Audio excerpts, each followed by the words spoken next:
প্রতিদিন বর্জ্যের শেষ ঠিকানা হচ্ছে কুমিল্লার আদর্শ সদর উপজেলার ঝাঁকুনিপাড়া।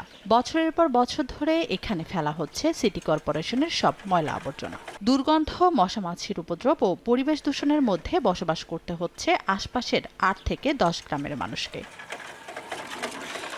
স্থানীয়দের অভিযোগ, ডাম্পিং স্টেশনের কারণে বিভিন্ন সময় স্বাস্থ্য ঝুঁকির মুখে পড়তে হচ্ছে তাদের। এছাড়া পরিবেশগত সমস্যার পাশাপাশি সামাজিকভাবেও নেতিবাচক প্রভাব পড়ছে বলে দাবি এলাকাবাসীর। দুর্গন্ধের কারণে এই এলাকায় বসবাসে অনাগ্রহ দেখিয়েছেন অনেকেই।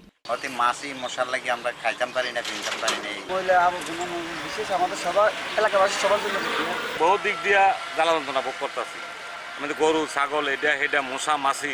তবে দীর্ঘদিনের এই সমস্যা সমাধানে নেওয়া হয়েছে নতুন উদ্যোগ। ঝাঁকুনিপাড়ার এই ডাম্পিং স্টেশনেই গড়ে তোলা হবে আধুনিক বর্জ্য treatment plant.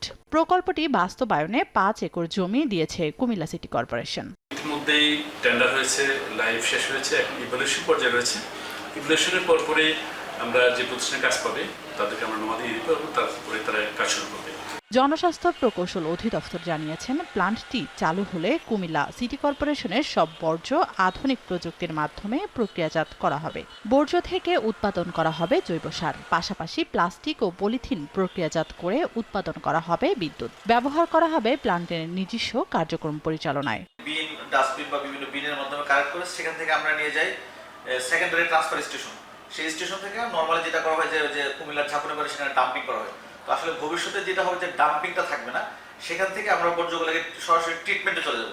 Comilla city corporation প্রশাসক জানান, এই প্রকল্পটি ২০২৬-২৭ অর্থ বছরে শেষ হবে। টেন্ডারের মাধ্যমে এটিকে আমরা আধুনিকায়নে নিয়ে আসছি এবং এটা স্বাস্থ্য ক্ষতিকর এরকম আর কিছু এখান থেকে হবে না।